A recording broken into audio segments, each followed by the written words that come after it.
When Charlie's Angels debuted in 1976, it redefined television with its glamorous crime-fighting trio and became an instant cultural phenomenon. The show's dazzling stars, thrilling adventures, and iconic style captured the hearts of millions worldwide. But behind the glitz and action, some of the beloved actors who made Charlie's Angels unforgettable faced struggles and heartbreak far from the spotlight. In this tribute, we honor the lives and careers of the stars who have tragically passed away, celebrating their lasting legacy and reflecting on the bittersweet reality behind Hollywood's Angels. Farrah Fawcett was born on February 2, 1947, in Corpus Christi, Texas.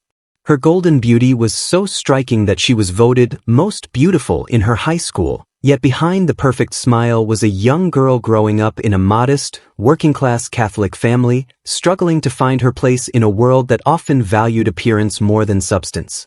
Her father, a hard-edged oil field contractor, was distant, her mother, warm but overwhelmed.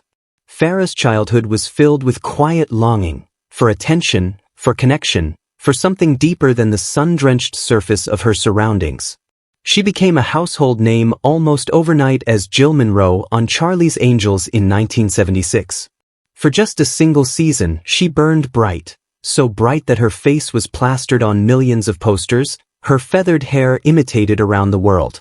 But her departure from the show in 1977, seeking more serious roles, marked the start of a turbulent artistic journey. Hollywood, it turned out, wasn't interested in her mind or depth. Offers dried up. Critics dismissed her. The price of fame was the slow erosion of her identity. Farrah was more than just a sex symbol. She was stubborn, ambitious, and fiercely independent. That same fire often isolated her. She was plagued by self-doubt, torn between her public persona and private fears. The glamorous exterior masked a woman who often felt deeply misunderstood. Her most acclaimed role in The Burning Bed, 1984, was cathartic, but also exposed raw emotional scars she had long tried to hide. Her love life was no less complex. Her long, stormy relationship with actor Ryan O'Neal became both her anchor and her torment. They shared a son, Redmond, but their bond was riddled with addiction, betrayal, and heartbreak. Her marriage to Lee Majors ended quietly. Farrah yearned for stability, but fame had already altered her world beyond repair. In her final years, Farrah waged a brave, excruciatingly public battle with cancer. She documented every step with painful honesty, one final act of defiance against a world that had only ever looked at her skin deep. On June 25, 2009, Farrah Fawcett passed away in Santa Monica, California, at the age of 62. At the time of her death, her estimated net worth was $20 million. But no number could quantify the tragedy of a woman whose beauty was both her gift and her curse. Farrah lived in the harsh light of fame, but she died seeking peace in the shadows it cast. David Doyle was born on December 1, 1929, in Omaha, Nebraska, a city of frozen winters and quiet desperation. Raised during the Great Depression, David's childhood was marked by the loss of his sister Mary Ruth in a tragic fall, a wound he never truly spoke of. His father, an attorney, hoped David would follow a practical path. But David found refuge in theater, dark stages, hushed rehearsals, the sacred escape of becoming someone else. By the time he joined Charlie's Angels in 1976 as John Bosley, he was already a seasoned character actor, uncelebrated, often overlooked. He was the everyman in a show of shimmering starlets, the father figure, the comic relief, the only man who never tried to steal the spotlight. While the Angels were icons, David was the heart, steady, loyal, and quietly heartbroken. For 5 seasons until 1981, he gave warmth and wit to a role that might have been thankless in lesser hands. But the fame never lasted. After Charlie's Angels, his career stumbled. Offers dwindled. Typecasting set in. He lent his voice to cartoons, appeared in soap operas, and took guest roles that paid the bills but never challenged the artist he still believed lived inside him. His voice was instantly familiar, but his name was often forgotten. Behind the scenes, David was a deeply sensitive man, haunted by the fear of being replaceable. He was kind, sometimes too kind, and struggled with the industry's cold indifference toward aging actors. He joked often, a natural storyteller, but there were days when the loneliness crept in like fog. His marriage to Anne Nathan lasted a lifetime, a rarity in Hollywood. But even that bond wasn't immune to the silences fame imposes. They never had children, and in interviews, David would speak of missing people who were never born, an ache only he seemed to understand. On February 26, 1997, David Doyle died of a heart attack in Los Angeles at the age of 67. His net worth at the time was estimated to be $1.5 million. Modest by Hollywood standards, but hard-earned through decades of dedication. In the end, David never chased stardom. He gave his life to the craft, to loyalty, to presence. And though he faded from the limelight, those who remember Bosley remember the warmth, the gentle humor, and the man who stood quietly beside the angels. Always watching, always caring, always there. Tanya Roberts was born Victoria Lee Blum on October 15, 1949, in the Bronx, New York. The city was rough, and so was her childhood. Her father, a salesman with a temper, moved the family frequently, chasing jobs that never lasted. Her mother, overwhelmed and withdrawn, offered little warmth. Tanya dropped out of school early, drifted across the country, and married young, mostly to escape. But even then she knew she wanted to be seen, to be someone. She clawed her way into Hollywood with nothing but raw beauty and relentless persistence. In 1980, she became the last angel on Charlie's Angels, playing Julie Rogers in its final season. Replacing icons like Farrah Fawcett and Kate Jackson was a nearly impossible task, but Tanya brought street-smart grit and a quiet vulnerability to the role. Still, it wasn't enough to save the show, which ended in 1981. Tanya had arrived just as the lights were dimming. Her career after Charlie's Angels was a mix of near misses and cult fame. She starred in The Beastmaster, 1982, and Sheena, 1984, roles that showcased her beauty but not her range. Critics mocked her. Producers used her. Hollywood wanted her body, not her talent. The same face that sold posters and magazine covers became a prison. She later joined that 70s show in the 1990s, where she found a strange second wind, but even that didn't last. Tanya was often described as aloof, but the truth was simpler, she was guarded. Years of rejection and objectification had taught her to protect what little of herself she had left. Her most enduring relationship was with screenwriter Barry Roberts, whom she married in 1974. They had no children. When he died in 2006, something in Tanya unraveled. The vibrant, hopeful spark dimmed into something quieter, lonelier. Her final years were spent mostly out of the public eye. Then, in a cruel twist of fate, the world briefly mourned her too early. On January 3, 2021, her death was mistakenly announced before she had actually passed. The confusion, headlines, and retractions were an eerie prelude to her real death the next day, on January 4, 2021, at Cedars-Sinai Hospital in Los Angeles. She was 71. At the time of her passing, her net worth was estimated at $10 million, a number that belied a life of constant reinvention, struggle, and resilience. Tanya Roberts died as she had lived, on the edge of fame, wrapped in mystery, misunderstood. She was the last angel, the one who never got her due. But beneath the glamour was a woman who fought hard to be more than a face on a screen. And maybe that's where the tragedy lies, not in how she was remembered, but in how rarely she was truly seen. John Forsythe was born Jacob Lincoln Freund on January 29, 1918, in Penns Grove, New Jersey. The son of working-class immigrants, his early years were marked by quiet dignity and quiet tension. His father, a stockbroker ruined by the Great Depression, grew bitter and withdrawn, while his mother urged young John to speak well, stand tall, and never show weakness. It was this childhood, poised between discipline and longing, that forged a man who would spend his life behind masks of elegance. By the time he became the voice of the mysterious Charlie Townsend in Charlie's Angels, 1976 to 1981, Forsythe was already an icon of suave control. Audiences never saw him, but his voice, smooth, confident, just a touch seductive, became a cultural echo. He didn't need to appear on screen to command attention. And yet, that invisibility reflected something deeper, a lifelong tendency to stay emotionally guarded, always in control, even off camera. Forsyth's career was long and decorated, spanning stage, film, and television. But it wasn't without valleys. After early success, the roles began to dry up in the late 60s. He quietly wondered if his time had passed, until Charlie's Angels offered him a strange rebirth, fame through absence. Later, Dynasty would cement him as a television titan, but it also deepened the chasm between public grandeur and private solitude. Those close to him described him as charming, reserved, and at times, unreachable. He rarely spoke of his emotions, preferring to disappear into roles. His first marriage to Parker McCormick ended in divorce after 15 years, marred by his growing career and emotional distance. His second marriage to Julie Warren lasted until her death, but even then, friends noted that his grief came not in outbursts but in silence. A man who spent decades voicing others' fantasies often struggled to express his own truths. In his final years, Forsyth withdrew from the spotlight, preferring privacy to applause.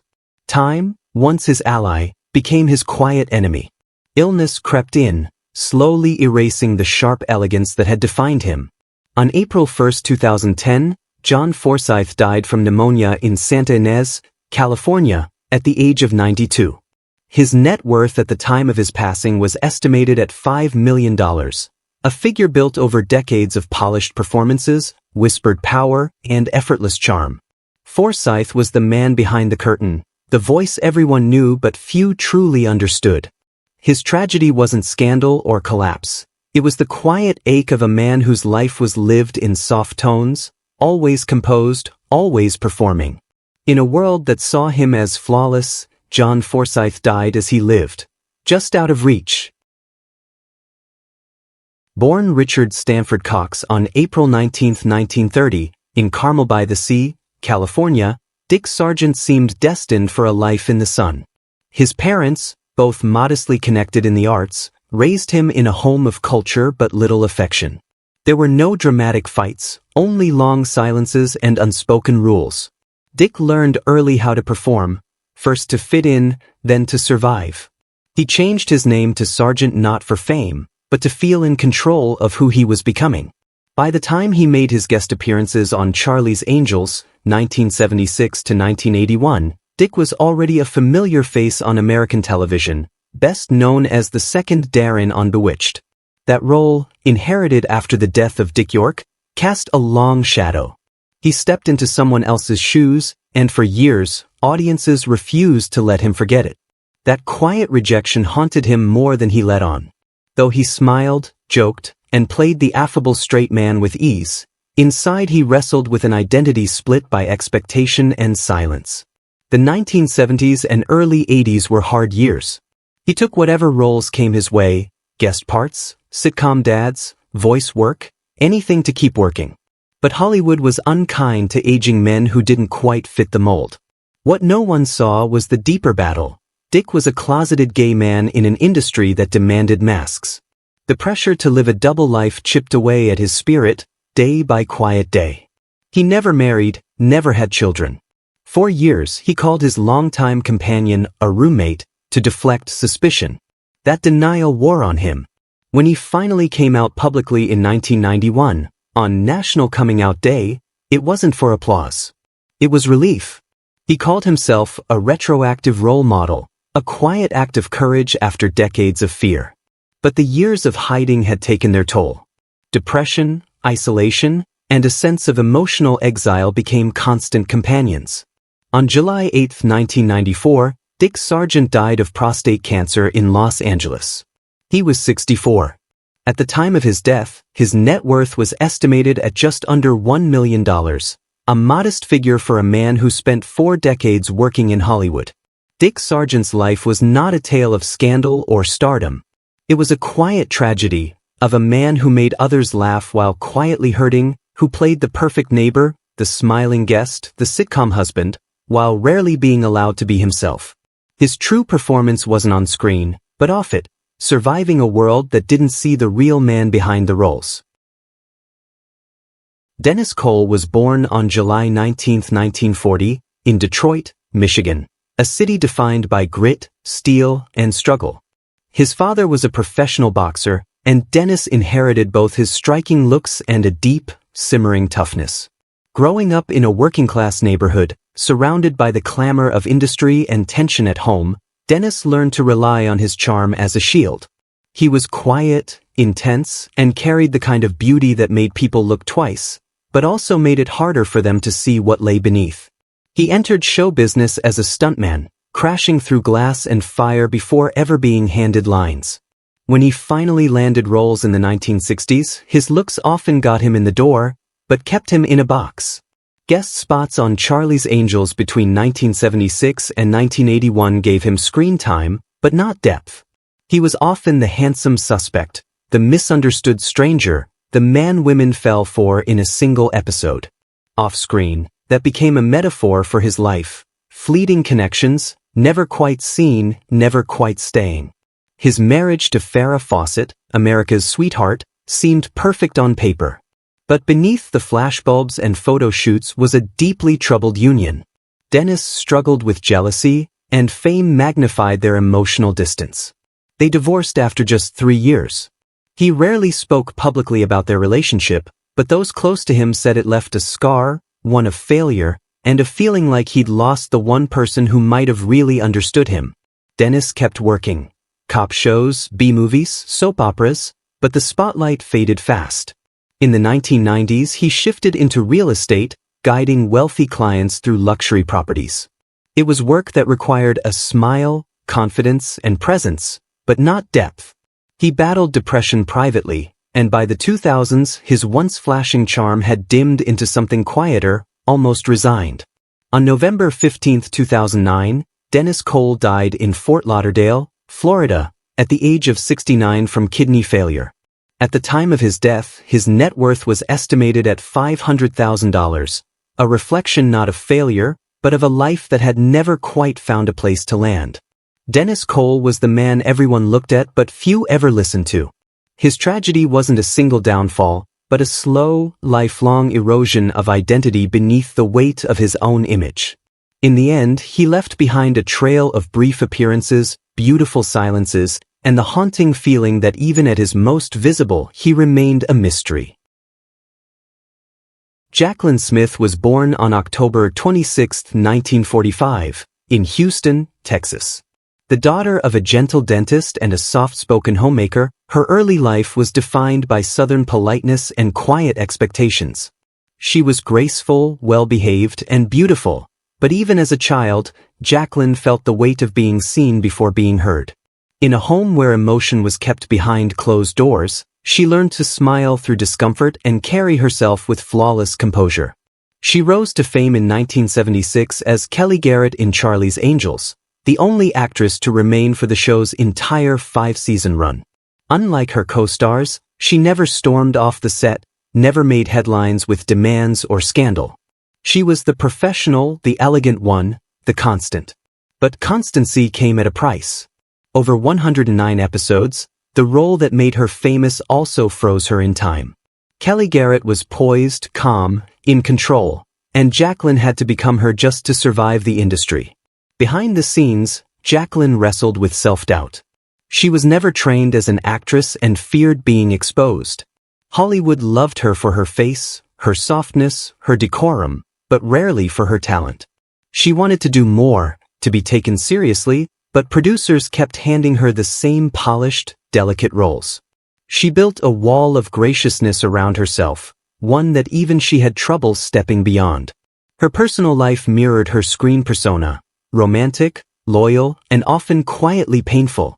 She married 4 times, each husband seeing in her something they hoped would stay perfect. But love, like fame, faded. Her second marriage, to cinematographer Tony Richmond, gave her 2 children, her proudest achievement, but ended in divorce. Jacqueline kept her heartbreak private, always. She believed in grace, even when she was breaking. In the late 1980s, when most actresses her age were being forgotten, Jacqueline reinvented herself as a businesswoman. Her clothing and home collections became wildly successful. But even that success felt tied to her image, the perfect woman, the elegant homemaker. The deeper, complicated self remained out of view. Now in her late 70s, Jacqueline lives a quiet life, rarely seen on screen, her public appearances filtered through soft lenses and flawless lighting. She is still beautiful, still graceful. But those who look closely might sense a sadness behind the eyes, a longing for a world where she could have been messy, loud, imperfect. As of now, Jacqueline Smith is still alive, with an estimated net worth of $90 million. But her real wealth has been endurance, the kind that demands silence, sacrifice, and strength that often goes uncelebrated. Jacqueline Smith was the angel who never fell, and that may be her deepest tragedy. Because sometimes, it's in the fall, not the flight, that we're finally allowed to be human. Kate Jackson was born on October 29, 1948, in Birmingham, Alabama, a place of Southern charm shadowed by unspoken tensions. Her family was well respected, her father a business executive, her mother a quiet pillar of composure. But beneath the polished surface, Kate grew restless. She was a rebel in pearls, a girl who didn't quite fit the world she was given. From an early age, she felt out of sync, like she was meant for something louder, bolder, more fractured. When she stepped into the role of Sabrina Duncan in Charlie's Angels in 1976, Kate wasn't just playing the smart, sharp one. She was her. But while the show skyrocketed to pop culture heaven, Kate was drowning. She clashed with producers over shallow scripts, over the way women were portrayed. She didn't want to smile in a bikini and solve crimes in heels. She wanted grit, complexity, truth. Her outspokenness was brave, but it also made her difficult in the eyes of an industry run by men who valued obedience over honesty. By 1979, she walked away from Charlie's Angels, or maybe the show walked away from her. Either way, it cost her. Big roles vanished. Reputation stuck.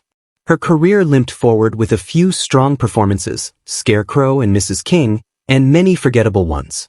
Behind the scenes, the toll was heavier. 3 failed marriages, none lasting. She wanted love, but never found the shape it was supposed to take. She came close to motherhood once, an adoption that fell through at the last moment, and the loss haunted her for years. In 1987, she was diagnosed with breast cancer, and instead of hiding it, as so many in Hollywood did, she made it public.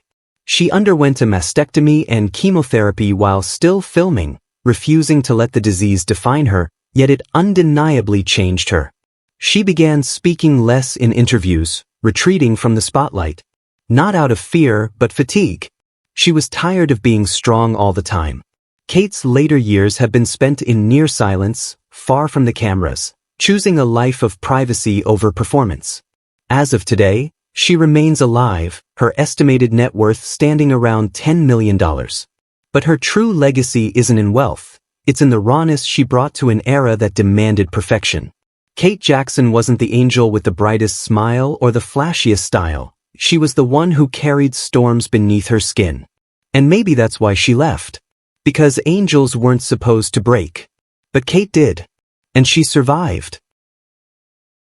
Cheryl Ladd was born Cheryl Jean Stoppelmore on July 12, 1951, in Huron, South Dakota, a small-town girl raised in a place where dreams were modest and silence was polite. Her father was a railroad engineer, her mother a waitress, and money was always tight. But Cheryl had something else, an inner rhythm, a sense that she was meant to shine. She moved to Hollywood chasing music, not fame. Acting was an accident. What followed was something far more complicated. In 1977, Cheryl was cast as Chris Monroe on Charlie's Angels, brought in to replace the irreplaceable Farrah Fawcett.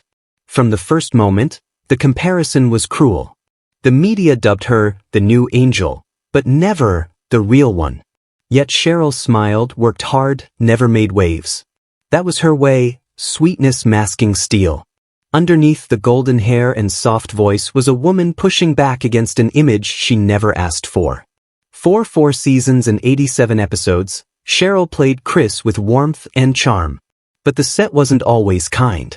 Whispers followed her, press hounded her, and no matter how hard she worked, she was always the second choice in the public eye. She buried those hurts deep, pouring herself into the work. She sang, she acted, she showed up. But the role that made her famous also flattened her into someone she wasn't. Her personal life fared no better. Married to David Ladd in 1973, she tried to balance rising fame with family, but the cracks widened. They had a daughter, Jordan, but the marriage collapsed under the weight of Hollywood expectations. Cheryl remarried to music producer Brian Russell, and the quietness of that relationship told its own story. She was tired of being watched. The 1990s brought a second wave of roles, often as mothers or survivors, characters close to her heart. But the spotlight never returned with the same intensity. And maybe that was a relief.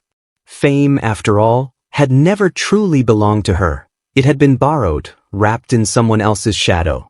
As of now, Cheryl Ladd is still alive, her estimated net worth standing at $12 million. But numbers say little about a life spent proving herself in silence. Cheryl was the angel who followed, not the one who led, but she lasted. In a world that asked her to be perfect, she endured by being kind. And while she may never have escaped the shadow she stepped into, she illuminated it with a quiet grace that asked for nothing and deserved far more.